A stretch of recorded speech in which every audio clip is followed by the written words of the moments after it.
So without further ado, I'd like to introduce Ken Rolston.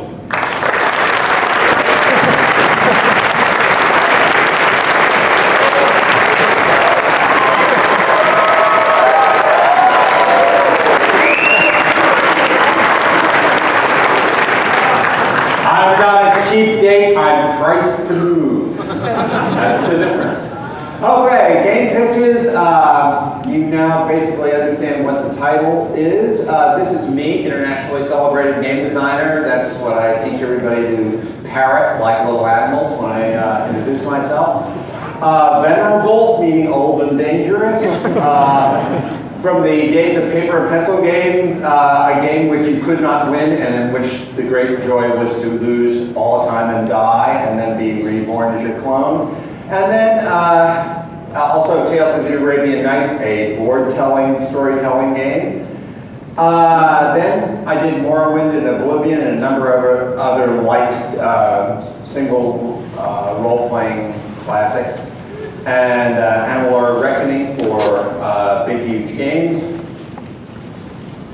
And yeah, that's my major claim to fame. And now I am, the most important thing there, visionary, evangelist, and mentor. And that will be part of the context of what I'll be talking about for game pitches. I was hired as a visionary, evangelist, and mentor.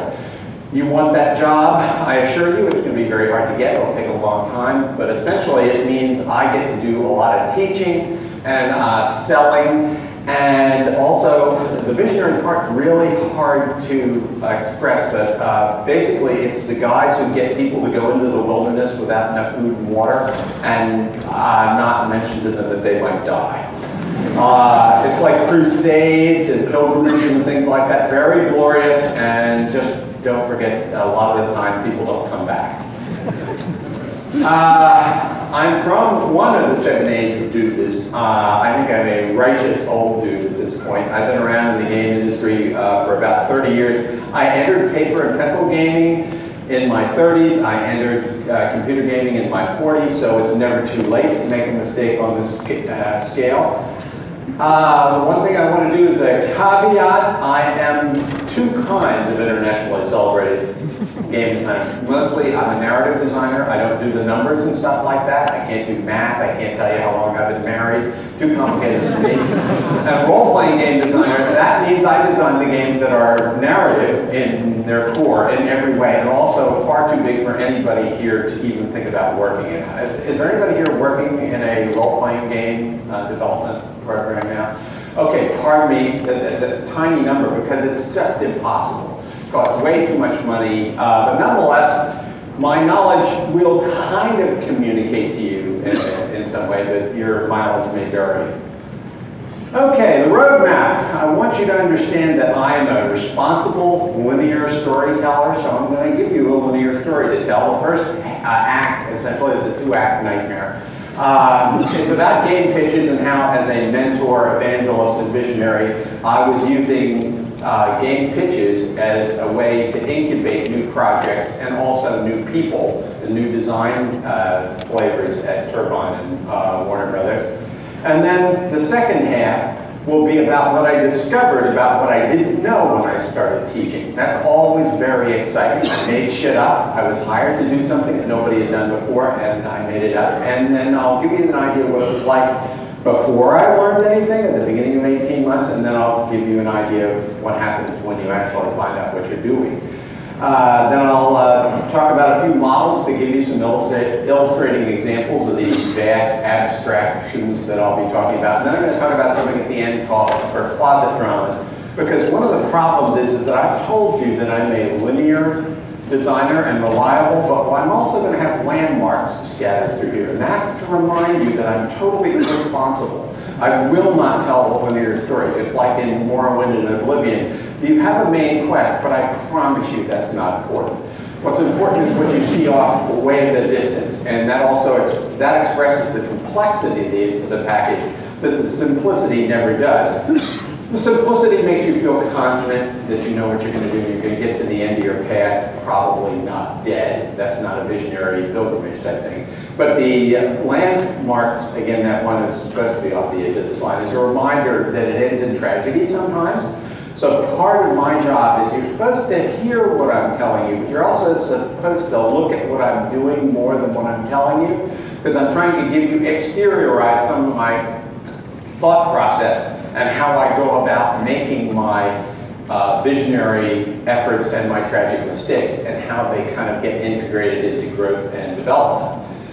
Okay, so what is a game pitch? This is a very good game pitch. A friend of mine tweeted, and a game pitch is basically a game idea, and you need game ideas in order to make games, but they have a very specific meaning in my industry, that is, fountains of money occur when you make a successful game pitch. And that's what most people think of game pitches are, and that's why I was hired there to come up with game pitches, because they wanted fountains of money. There's more to it than that. At a game design level, what a great pitch does is it tells you what you want to do. It expresses what relationship you want to have with your users in the very beginning. And if you're doing your homework, your game pitch will be just as useful as it was when you were selling it first to executives as it will be when it reaches your user. That continuity of vision is something we're going to be looking for. So let me tell you what I originally came up with. I've been doing game design for a very long time. So I thought this would be a perfect process for the incubation process at Turbine. We would call for pitches, and we would call not just from game designers, but from everyone, marketing, sales, QA. They would submit a premise, which we'll talk about later, and we would go through drafts and revision collectively, and then they would make a PowerPoint if they didn't suck at the premise. And then they would do a presentation, and I'll tell you that that presentation was aimed only at executives.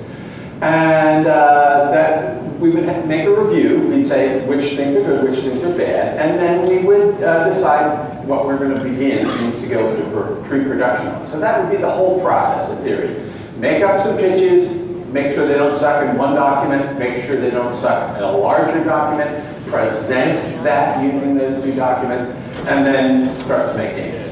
That turned out not to be the way it was, but I'll explain in a few minutes. Okay, let's talk about, we're on the second step of our journey, the premise defined. By the way, these are pictures of frightened mentees being mentored by me. Most of them live in fear. So a premise is like a film treatment. It's like a two-page executive summary. Film treatment, meaning if you're going to make a film and you don't want to give a total screenplay to an executive because he won't read it anyway, you give him at least that treatment so he has a record of what he heard. And there were a couple examples that I had created in 1995.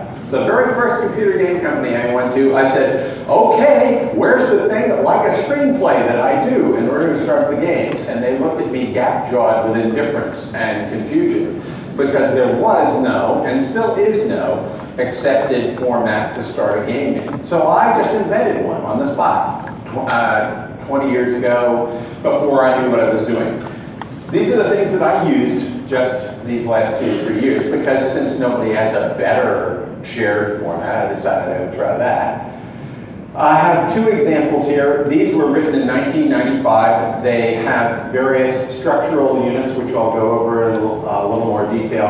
The titles and the imaginative entry are two elements of the way I get started, and what I really want to have happen is to have the title has to catch and some fragment of imaginative entry. And this is what they would look like. They would start off with a title, and they would have a little snatch, a thing like a pull quote in a magazine, something that you'd find lying out in the margins.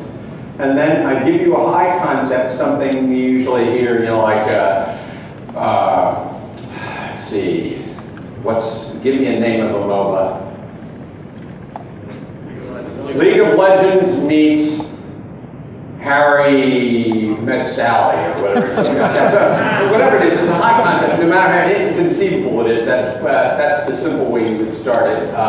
And then there's a section which says who you are and what you're doing, which, by the way, if you're game designers and you fuck this up, you don't remember that you have to do this. This is really, the notion is going to be that a pitch process creation is a great way to teach you how to be a non-sucking game designer. Not that you don't know how to do all these things, but you generally forget a checklist to make sure you did them all. And you may often be in a fervent state of creation where you've forgotten the other 3 or 4 or 5 things you need on your checklist. Also, your interface, roughly, what does it look like when you're playing it? That would also substitute in some case for a genre. Your gameplay, this would explain briefly in a paragraph or so what you were actually doing when you play, because you need to have gameplay when you're in a game. Mood, to me, because I'm an internationally celebrated narrative designer, it's always important to me to have those elements of narrative that I think are more emotional. So I wanted to know, that's what that does, that's really cool. The interface between you and your user is through the mood of the thing that you do, and you want to touch something in them. You want to know what emotion it is you're touching. And then I would talk, just because I would be talking to people who had money, I want them to shower money on them. I have to talk roughly about how big an audience I was and how I thought we would have some way to fund it. And back in 1995, there were some very simple ways to make money. There are different ways to make money now, but you would have to fill that in on your own. And then something that I didn't know about. This came in about the 12th month of our design process. We added another section called emulation target, which I have to say is the most important tool if you're going to talk to executives, because they don't want to know any of the details, because they're not developers in most cases. I've been lucky enough actually at Bestsoft and Big Huge. They were developers, the people I was working for. So when I was talking about something exciting in a design sense, they understood what I was talking about. They got the references. What executives are not going to be able to do is to make those connections. So if you can say, oh, it's just like Clash of Clans. Here's the good thing about that. That meant your designer actually had an idea of what the game looked like and felt like. Here's the bad side of that. If it's a game no one's ever seen before, you can't make that emulation target. So it does place constraints on what you can come up with, and we can discuss that in the broader sense later. This is a landmark. This is where we swerve off the road into the high grass occasionally, and it's because I think of game development as a clown car moving through tall grass.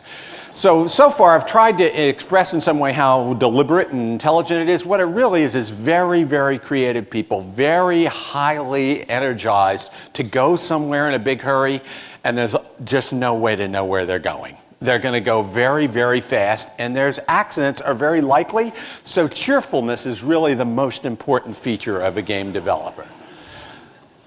Okay, a PowerPoint. I didn't know what planking was, and I think that's what planking is, and I did that for, at any rate, PowerPoints are what the industry uses. The way you're going to find out something about PowerPoints is by looking at them. Guess what you can't do? You can't look at PowerPoints. Because once a company does one, that's an intellectual property they're going to guard. So we're going to talk a little bit about how we find ways to get around that problem.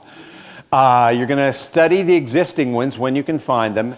Me, I provide a starter template. It is so incredibly non-detailed. But I'll give you an example of that so you can get started. It's just that you ought to start off with some form, and then you can start making progress because you've checked off things on your checklist. You want to then share your models. If you have 12 people who have submitted pitches, they're going to learn more from each other than they'll ever learn from me. Partly, number one, because I'm a limited resource and I only know so much about game development and game design. Whereas if you look at, you steal from one another's materials in order to make your stuff better. You're always trying to compete and to win because winning is everything, isn't that right? I didn't hear that blood-curdling cheer that I expected, but And then you're going to steal one another's styles and tricks. And of course, you want art director love, but I will warn you, if you're a game designer and you don't have entry-level art skills, that doesn't mean making art, but stealing art and using it in graphic design. You need to be able to make maps. Please understand, if I have anything I have to say to game designers, it's learn how to do things that aren't purely about words. Otherwise, you're a dead man. Use Excel, use freehand or what, good Lord, Corel Draw or other primitive things that nobody will let you touch.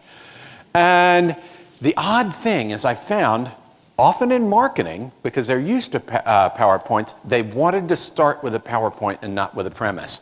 I would let them start, but I would force them to make the text a thing, because what it is a checklist.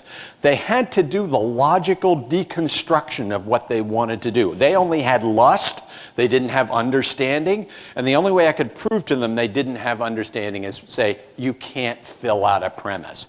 That's just a warning to anybody who tries to do it. This is based on THQ is Dead Mackerel, as you know, but I borrowed their THQ, the actual gate premise format that they gave us. There's only 7 slides, and one of the slides would have maybe 3 different slides built into it. So it was a total of 10 slides that would be your basic format. The simple thing is just what the hell is it? And then comes the important part, why should I care? Actually, if you've got that part right, then I'm ready to start working on getting the polished details with you. And then who's it for? That's your audience part. Talking about who are your users and partly talking about where does the fountain of money come from.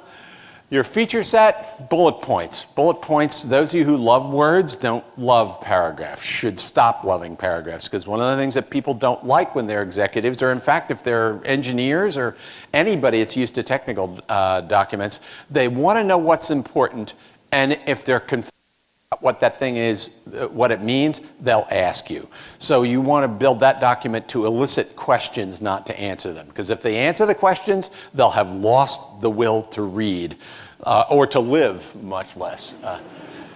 And then, depending on whether you're in a narrative game or in a non-narrative game, you have to have some sense of progression. So if you don't have a 3-act structure, you'll have an introduction, mid-game, and then an elder game structure. Try to give some idea how the player progresses.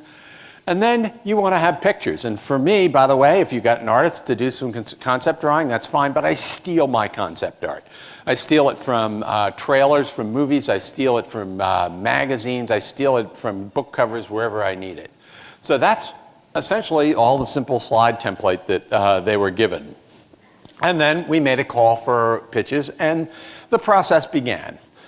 This is another landmark. This was supposed to be a narrative jazz talk, and I chickened out.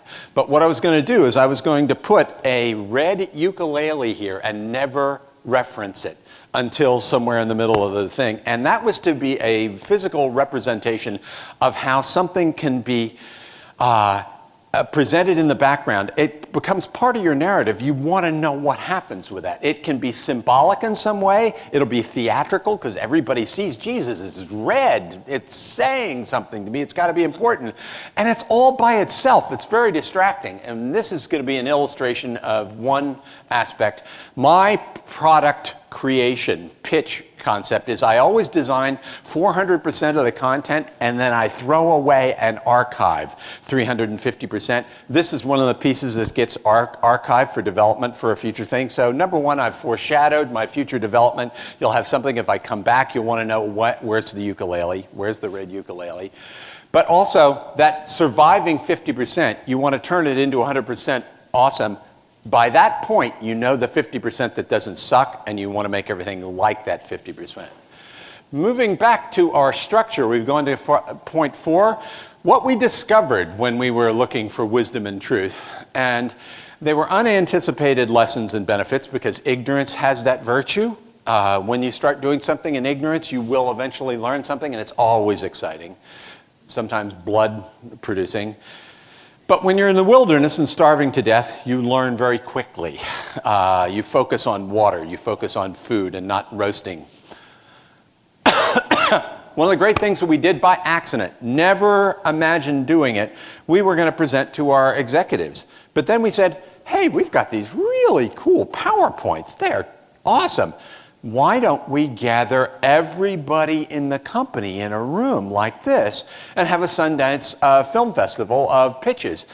It was great in a million ways because it wasn't just designers. It was people from all different crafts. Also, I'm in a multi-development team studio, so people from different projects came together, and then if you get them excited, they start talking at the end of it. So your first thing that makes it awesome is you're talking to your friends, and you don't want to suck. Therefore, you make your PowerPoint really awesome. And also, when your friends look at you and say, wow, that doesn't suck.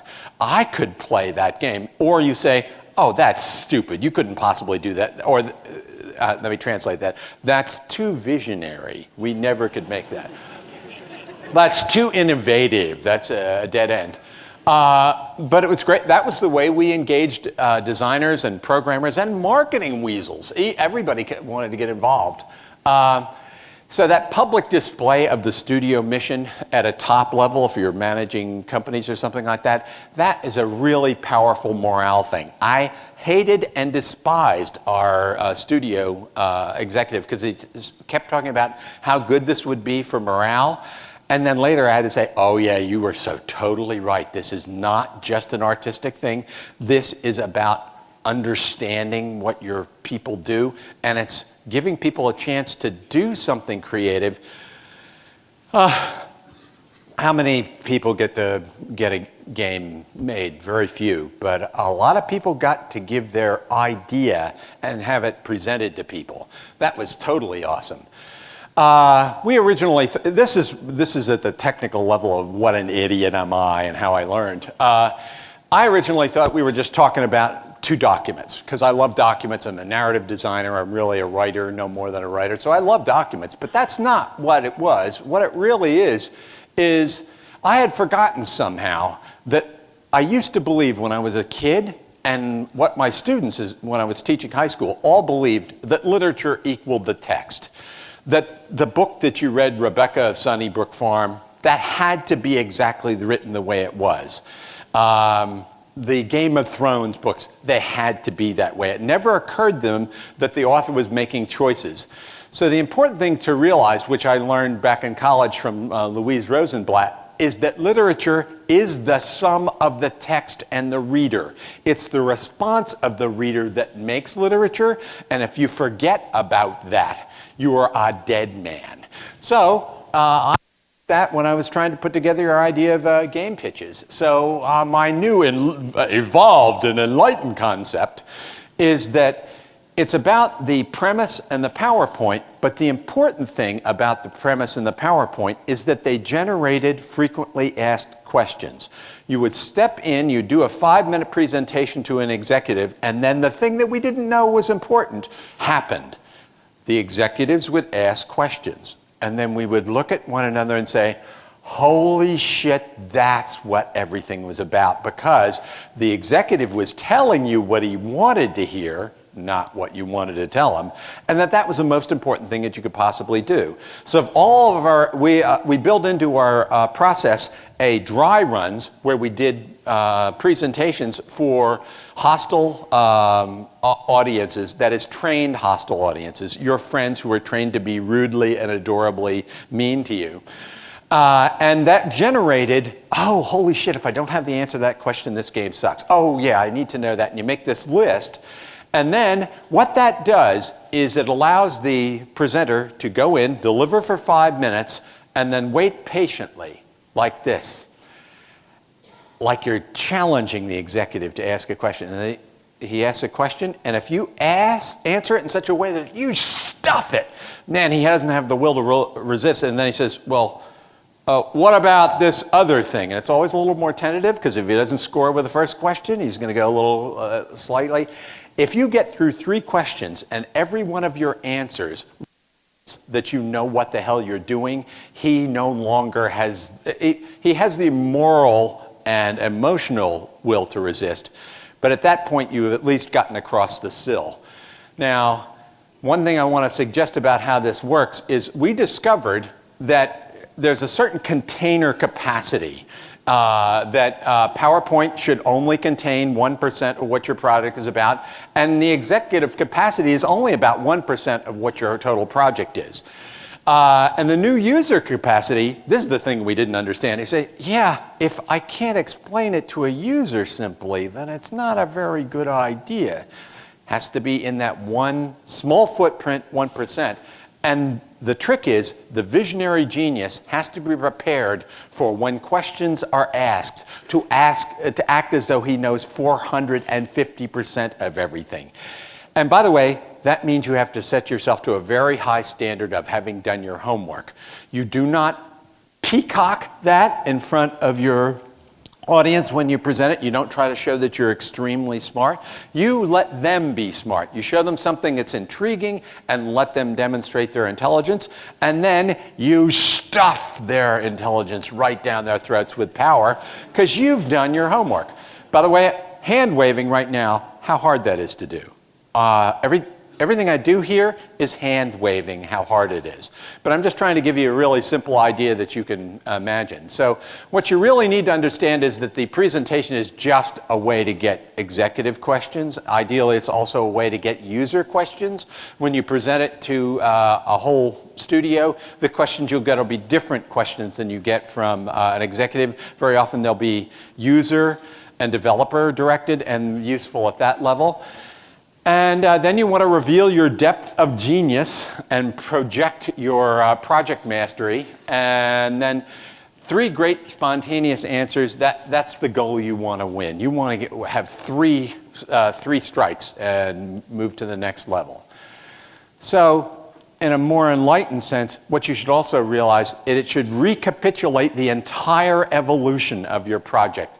You should begin worrying with your pitch that you craft together with your friends, and then you have to get past your execs, but you also have to get the buy-in of your studio colleagues, and then when your project team is coming together, you need to take that vision, and it has to be in a 1% tiny, understandable, and excitable form, and then finally that form has to move directly into the user. You want that continuity of vision. That's what vision stuff is about. And again, I'm hand waving the whole problem, how difficult that is. I have a dream of one vision moving from pitch to user. I've never actually been able to do it. With Morrowind, I think I came as close. I had a 10-item thing that I planned to use early with publicity and journalists. And of the 10 things, 9 of them were sensible. The third thing was something like text management or journals. And anybody who played Morrowind will discover we made the worst journal in modern history and somehow forgot to care about that. So, you know, even at my best effort, you should fail at anything like this. But it's a great high conception. Also, GDC 2014, fabulous presentation. Can't remember the guy's name, Greg something or other. Defining project vision. He tracks the Saints Row 1 through 4. Totally good reading for you. You may not be able to understand it without, hopefully they'll have the video someday, but right now you have the PowerPoint to look at. Here's some other things just quickly. It's great to have a learned community of intellectual disputation. It's nice to argue about game design ideas together. That brings you together. We found awesome people who were way outside of their game design comfort zones, who were awfully creative. Oddly enough, very often in marketing and in community, they're people who know the users. It turns out you often don't know the users. You know your tech, you know your game you like, but you don't really know what the people like who use it. This was a volunteer program. I can't tell you how important that was. These were people who would take time out, and over the weekend they would put together pitches, and they would come in and peacock those pitches. They felt so good, and by the way, they have the moral high ground.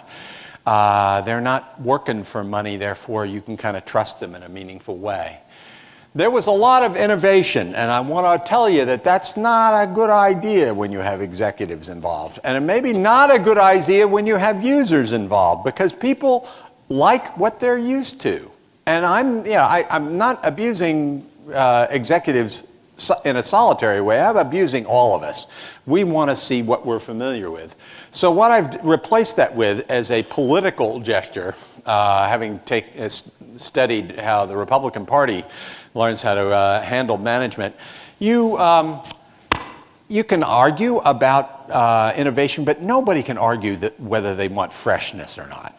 They want it to be fresh. So you can use that word pretty regularly and have the moral high ground. By the way, I so excited our people when we gave them that idea that they started making things that were innovative under the name of freshness. So we had to give them emulation targets to curb their creativity. Hand waving, one of the details that I'm not going to talk about is how broad a range of creativity and competence there were in these pitches. We mostly tried not to evaluate whether they were really great ideas or even makeable if they excited a user fantasy. Because my job when I came there was to represent the user. I'm supposed to say, I care about what people really want, not what's possible, not what we can afford, but what people really want, and then we'll find our way to get there. Oh yeah, learning how to make pitches is really great.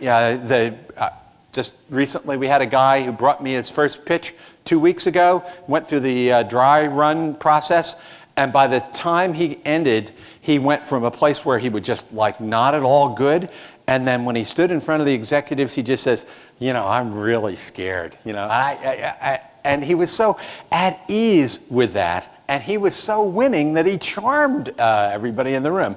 He just went from 0 to 60 in 2 seconds. Fabulous. Mentoring vector, for me, this is great. This was a great way for me to push my design agenda on the group as a whole. And through its opinion creators, the people who had the energy to go out and find things on their own, in any population you'll find out of the 100%, you may have 5% or 10% who are actually going to make change, who are going to make things done, who get excited about going into the wilderness without enough food and water, or going on pilgrimages that they're out. So we were able to put together, we did a lot of research. I kept sharing the research with them. They shared research with me. They taught me stuff. And we shared those references in PowerPoints and emails. Now, what I'm not going to tell you about, what I'm hand-waving, is how much it was a nightmare and a disappointment to a lot of humans. Number one, some people are perfectly, in the abstract, willing to imagine that they're winners and losers, but it hurts not to be a winner. And it hurts to be up in a Sundance Film Festival and not have the best thing. If you don't feel comfortable with that, you're in an entertainment industry, in a performance industry, you're in the wrong industry. You have to love the suffering that comes from not being great until you get to be totally great. It's a very difficult thing to deal with, and I happen to feel that that's one of the positive things, learning to mediate that experience, but it's just painful for the people involved, and you have to be an enlightened manager like me to help people through that kind of nightmare. And there's that loss of personal ownership. When you make a pitch, it's owned by Warner Brothers. You got to get over that. And I often told people before they gave me the pitch, I say, if you think this is something really awesome and you don't want to give it over to Warner Brothers, keep it. Work on it in your declining years. When you get fired or riffed or go to prison, you'll have a lot more time to work on it. Okay, so this is how we revised the process. We stuck number 4, dry runs and fact development in there, and then the brown bag presentations came after the executive presentations. So that's essentially what it was, and it's a big fragrant cloud of communal design and enlightenment. That was I wanted everybody to feel warm and fuzzy and educated, and also that's a reference to the cloud of unknowing, a work of anonymous work of Christian Platonic mysticism, and that's just because I want to show off because I went to college. Okay, and now we're going to move on to some ideas that I would like to share with you for ways to use the pitch process. Number 1, game pitches for narrative jams. Why should we have game jams that are just about making great games? Let's have game jams that are about great game ideas. something that you can probably work on if you don't have the technical skills. You'll still need a team in many cases to put this sort of thing together. I think it'd be totally awesome. I will say that making a great presentation is not easy, but making a great game is not easy. Those two things might be worthwhile. I want to tell anybody that's got a game development program in a university or a trade school or something like that, use this idea. Partly it has a small technical footprint and will allow people to get involved and to learn things before they have entry-level skills in the technical stuff. And it also teaches us a couple important things. Presentation's important, and also making it emotionally affect an audience directly in a presentation. That's something you want to figure out how to do. How to put the hook into an audience. And then as shared references in the design community, I want to make a case for that being something that we ought to share and use as ways to stimulate new bad ideas. Okay, here's another one of those landmark things. I stole this from Gordon Walton from a GDC talk a long time ago, and what I want to highlight is the most important thing there. Through the pitch process, the most important thing was being cheerful when things were going to hell in a handbasket, when you're working really hard. And I want to say that that's probably that plus boundless resources of energy is what's really important for a game designer, because what you have to do is you have to fail, fail, fail, fail, and succeed. You have to be trying to do things that are too hard for you to do and do them over and over again until it's just fun. Okay, now we're going to talk a little bit about examples of this. There actually is one place on, by the way, I'm perfectly willing to share my two, the MEDAX and MAMA documents as references. Beer Over IP is actually on that website. That's Greg Kostikian did a humorous pitch of a way that you could deliver beer across internet protocol. But it's an example of an investor pitch. But where you really want to go is to gamepitches.com, which has a number of really interesting game pitches, professional ones. You're going to notice on that site, though, the most important thing is the difference between the pitch that was made and the game that was made. For example, the BioShock pitch document, which is available there, looks nothing like the BioShock game you played. It's interesting. It shows vision, but you're going to say, what, were these for the same game? Maybe not. This one is a little different. Planescape had Planescape is like a 40-page document that captures the tone perfectly, tone and mood. It's probably my favorite example for, on paper, figuring out a very, very difficult game design and getting it A440 tuning fork perfect before you start to go into production. This is a game that almost certainly will never be made because my game premise was based on the idea that Satan decided, you know, he wanted to do something about the apocalypse, and there was poor staff work among the demons. They thought that the seals were not seals to books or anything like that, but they thought they were harbor seals.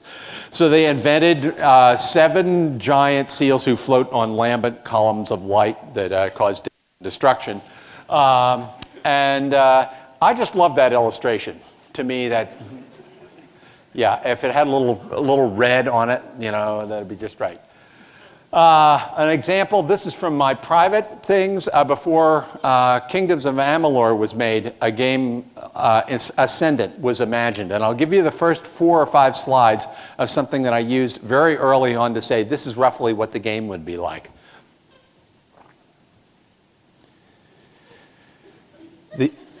The art is stolen from a first video trailer of Witcher. You'll see another piece of art like that from that Witcher thing in a few seconds. That's the only piece, that's one of the pieces of concept art in there. So you can tell they're kind of Nazis, so you know they're bad. So this is kind of an expression of what the conflict is. And now that's the package. You return, you pick up what your father left off, and he is remembered as a king, a hero, and a traitor. And the little thing there, it says, your dad was known by many names. How will you be remembered? So that was a way to set the emotional hook. I wanted you to realize it was going to be about family, and it's also about people who are good, who make choices which seem good and which turn out really badly, like get your whole nation exterminated and lived in. And then you come back and you got a problem.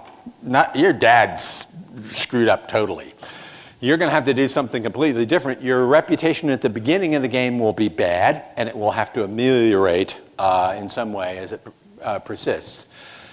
So that would be the end. Those are the first 5 slides, which I used to give a sense of what it was, and it evolved into a thing which I called the home pitch. We did 2 home pitches. We probably would have done more, and the home pitches were institutionalized as a way to communicate how we were making narrative progress. But I added a bunch of slides to it and used it for the first time with a whole company to give an idea of what kind of a vision we wanted for the game. So we use pieces of concept art to give you a sense of what the places were going to be. And this game was going to have a new concept. You would start in the west where the river is and conquer your way across the cities. And you end up over at the choke point at the end. And the idea was that as you progress across the map, you could tell you were coming to a climax because the walls of the mountains of the valley you were in were closing in. So it was an attempt to exteriorize the dramatic structure into the landscape you were in. And just pictures of bad things. Weird people. These are people you can talk to before you kill. And these are the bad people that you never talk to because they're really bad. And the cheap trick is you come back from across the sea out of exile, and we've assigned you 2 of the guards of your father's guard who are totally useless. And that kind of makes your situation even more pathetic and adorable, but they're good people, you know. They can at least tell you they're your information conduits early in the narrative exposition. And then there's an idea of what places are going to look like, and then I made this in a 3D thing. This is my first 3D thing. I said, yeah, I thought that was awesome, whatever. And then my tradition is having great features and always having less than 10 or more than 10, but never exactly having 10, because it was that sense it was going to evolve. If I have labeled it 10 great things and there are even only 4, that's what we want. Okay, and then it would close off with this, and that would be their direction to go off and dig around in places where they would find out what the game was really about.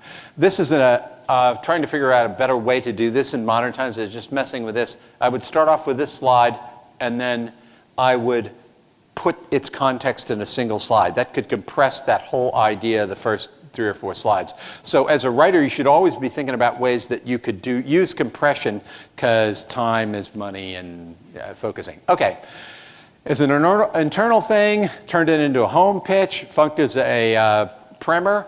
Later on, it was used to sell us to THQ, so there was mountains of money, but not those slides. The process of making pitches. We kept evolving the pitches, and the pitches developed over time. So expect to have that discipline in your development team if you want to not suck. Okay, another landmark. This is just the truth.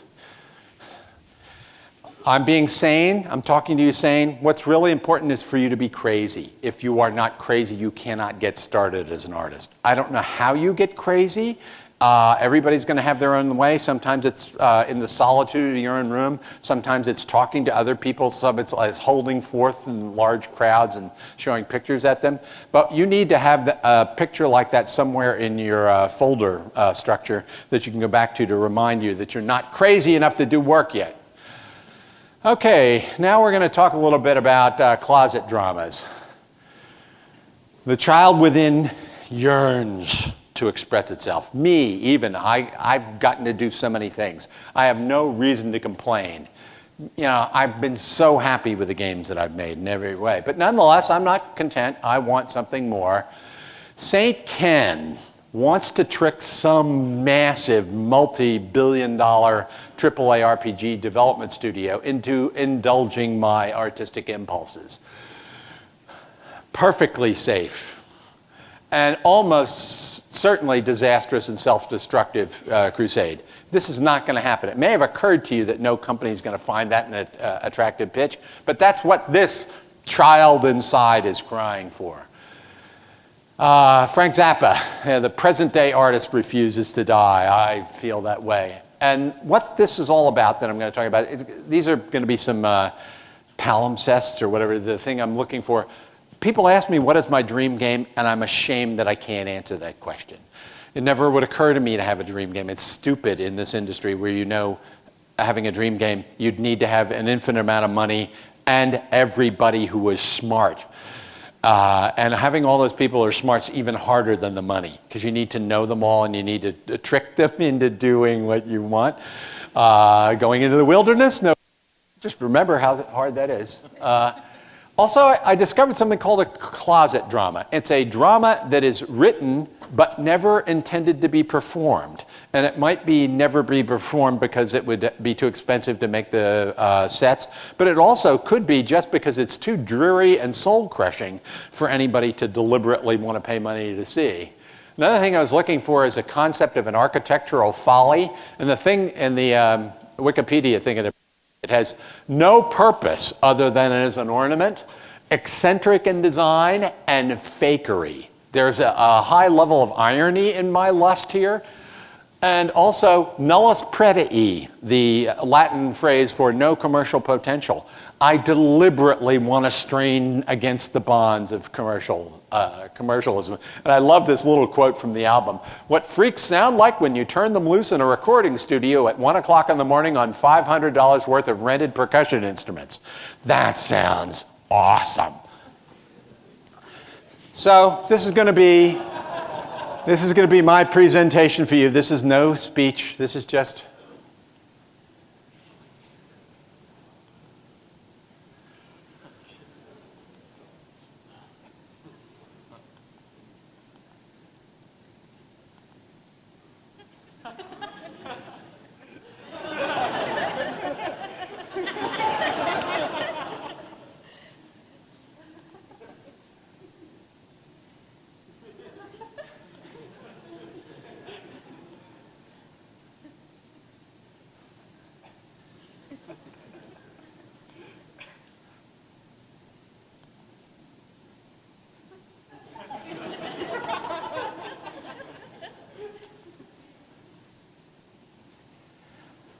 I don't want them to be able to win because they're dumb and stupid. That's what people are supposed to be.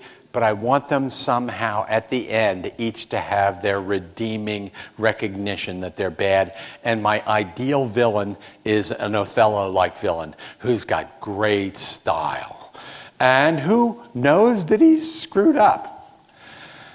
So that's my dream. You know, as you can see, this is not very promising for a commercial potential thing. But what I would like to do is to propose to you that we could do stuff like, this is a borrowing from a paper and pencil game. When you look on the character sheet in most Dungeons and Dragons games, it's where are my axes and potions. This has descriptions of your personality. You have numbers for your characters. And if, for example, like what Greg Stafford said is basically what it comes down to is what's wrong with these people in the King Arthur things? They've got a lot of ambition and poor impulse control. That's a perfect dramatic situation.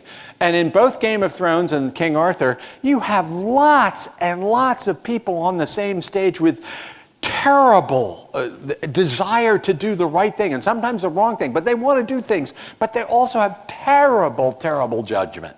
And they always are screwing things up, and possibly, when I say terrible judgment, maybe it's the human condition.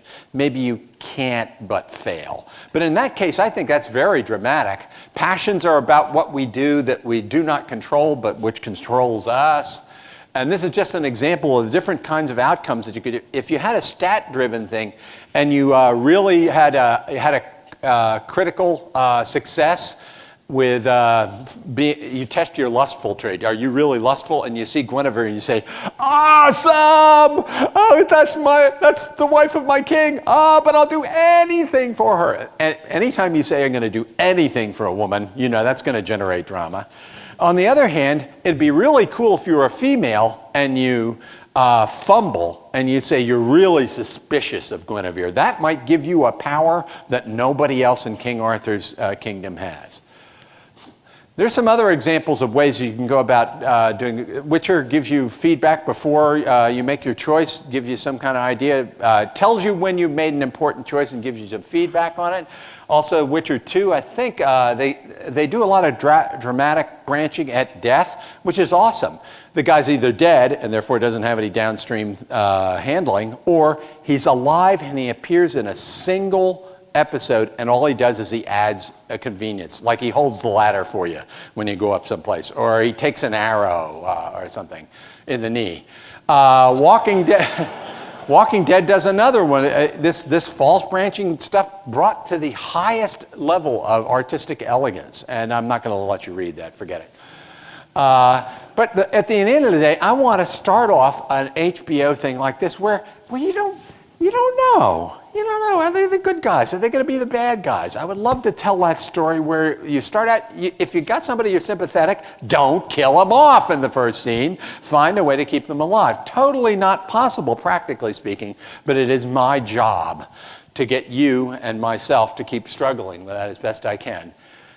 By the way, this has been going on for a long time. Some of you may have noticed, but the Great Game Design Challenge series at GDC, I think it was, maybe it was Will Wright who had the Emily Dickinson license and did a game design based on that. And also worth looking at here, the Evil Game Design Challenge for Casual Connect is an attempt to figure out how to make Minecraft free to play. You should take a look at these if you're studying examples of game pitches.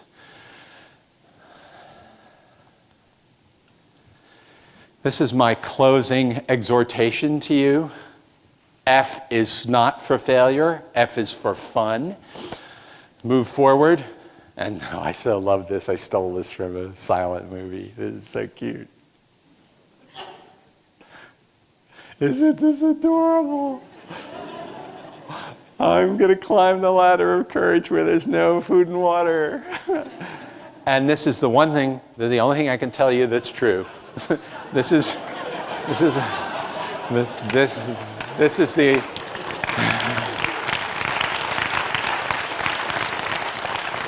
the only rule in game development I can attest to, other than one other which I invented, was everything is always better when it's on fire. I don't think you can have opinions about truth, that those things are both obviously true. Okay, that's all I have to say. Now you can throw money.